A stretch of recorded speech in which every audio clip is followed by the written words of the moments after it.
Ndugu zangu, na mimi niungane tu na wengi, kwa sababu hakuna namna ninaweza kushuka kwenye jukwaa hili bila kusema pole. Pole kwa familia zote ambazo zimepata madhila ya ndugu zao kuuawa Oktoba 29, Oktoba 30, 31, tarehe 1, kama siku 5 hivi mfululizo. Haikuwa kwenu tu hapa Rungwe, imekuwa maeneo mbalimbali ya mkoa wetu, maeneo mbalimbali ya kanda yetu na taifa letu kwa ujumla. Kwa hivyo tunawapa pole sana, na tunaendelea kuiambia na kuitaka serikali kwamba hatujaridhishwa na ile ripoti ya Jaji Chande, hatujaridhishwa hata kidogo. Kitu pekee kitakachopelekea sisi kupata amani ama faraja ni pale ambapo wale ndugu ambao bado wanadai miili ya watoto wao, ya waume zao, ya wake zao itakapopatikana, na ndugu hao kuweza kuzikwa kwa heshima kama binadamu. Lakini pia pale ambapo wale ambao wamekutwa na madhila, wengine ni walemavu, wengine wamefiwa, watakapoweza kupata ile heshima na fidia na kutambuliwa na kuombwa radhi kwa hayo yaliyotokea.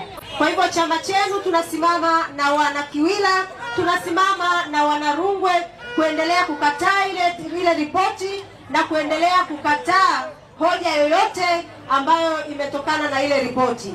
Kama polisi, jukumu lenu ni kulinda raia, lakini ripoti ile ya uchunguzi ambayo imechukua zaidi ya siku 90 inasema kuna watu ambao waliingia kutoka nje ya nchi. Tunajiuliza, hao watu walioingia mpaka wakaua ndugu zetu, ninyi mlikuwa wapi? Yaani tunawezaje kuwaondoa kwenye hilo kosa? Kwa sababu sawa tuseme hamkuua ninyi, kama hamkuua ninyi aliua nani? Mlikuwa wapi? Tunawalipa kufanya nini? Kwa hivyo kwa maswali hayo yasiyokuwa na majibu yanafanya iwe ni ngumu kuwatetea polisi, inafanya iwe ni ngumu kusimama na polisi, licha ya kwamba wapo polisi ambao wana nia njema, wapo polisi ambao hata hiyo tarehe 29 baadhi yao waliweza kujaribu kwa uchache kabisa kupata utu angalau kidogo, na wameendelea kutoa ushirikiano kwa chama na kwa viongozi mbalimbali. Kwa hivyo kwa hao wachache tunawapongeza, lakini kwa wengi, mlio wengi na mliohusika, laana ile iwe juu yenu mpaka kizazi cha 4.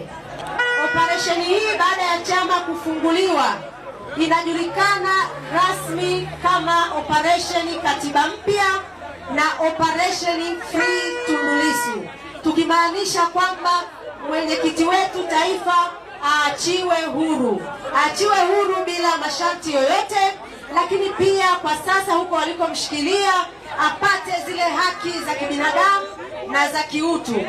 Mamlaka zote husika zimpatie mwenyekiti wetu zile haki za kiutu anazostahili, lakini kubwa zaidi kumwachia mara moja bila masharti yoyote. Makamanda P, pause.